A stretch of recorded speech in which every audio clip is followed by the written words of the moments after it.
മന്ത്രിയും MP-യുമായ BJP നേതാവ് Smriti Irani mini സ്ക്രീനിലേക്ക് തിരികെ എത്തുകയാണ്. 25 വർഷങ്ങൾക്ക് മുമ്പ് സംപ്രേഷണം ചെയ്ത ക്യൂങ്കി സാസ് ഭി കഭി ബഹൂധി എന്ന സീരിയലിന്റെ രണ്ടാം ഭാഗത്തിലൂടെയാണ് സ്മൃതിയുടെ റീ എൻട്രി. ജൂലൈ 29-ന് സ്റ്റാർ പ്ലസിൽ പരമ്പര ആരംഭിക്കും. തുളസി വിരാനി എന്ന കഥാപാത്രത്തെയാണ് സ്മൃതി ഇറാനി അവതരിപ്പിക്കുന്നത്. 2000-ൽ തുടങ്ങിയ പരമ്പരയുടെ ഓഡിഷനിൽ സ്മൃതി പുറത്താക്കപ്പെട്ടിരുന്നു.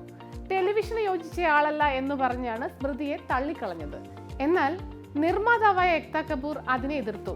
അങ്ങനെയാണ് സ്മൃതിക്ക് പ്രധാന കഥാപാത്രമാകാനുള്ള അവസരം ലഭിച്ചത്. 1800 രൂപയായിരുന്നു തുടക്കത്തിൽ ലഭിച്ച പ്രതിഫലം. രണ്ടാം ഭാഗത്തിൽ എപ്പിസോഡിന് 14 ലക്ഷം രൂപയാണ് സ്മൃതിക്ക് പ്രതിഫലമായി ലഭിക്കുക എന്നാണ് റിപ്പോർട്ടുകൾ പറയുന്നത്. ഇന്ത്യൻ ടെലിവിഷനിലെ ഏറ്റവും വിജയകരമായ ഷോകളിൽ ഒന്നായിരുന്നു ആ പരമ്പര. ഇതിലെ അഭിനേതാക്കളുടെ കരിയറിലും പരമ്പര വലിയ വഴിത്തിരിവായി.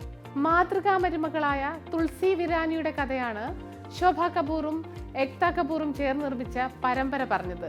തിരിച്ചുവരവിനെ കുറിച്ചുള്ള ചോദ്യങ്ങൾക്ക് സ്മൃതി മറുപടി പറഞ്ഞത് താനൊരു പാർട്ട് ടൈം അഭിനേത്രിയും ഫുൾ ടൈം രാഷ്ട്രീയക്കാരിയും എന്നുമാണ്. 2008-ലാണ് സീരിയൽ നിർത്തുന്നത്.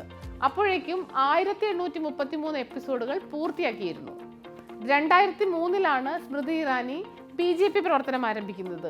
2019-ലെ ലോക്സഭാ തിരഞ്ഞെടുപ്പിൽ കോൺഗ്രസിന്റെ മണ്ഡലമായ അമേഠിയിൽ രാഹുൽ ഗാന്ധിയെ അട്ടിമറിച്ചാണ് അവർ MP ആയത്.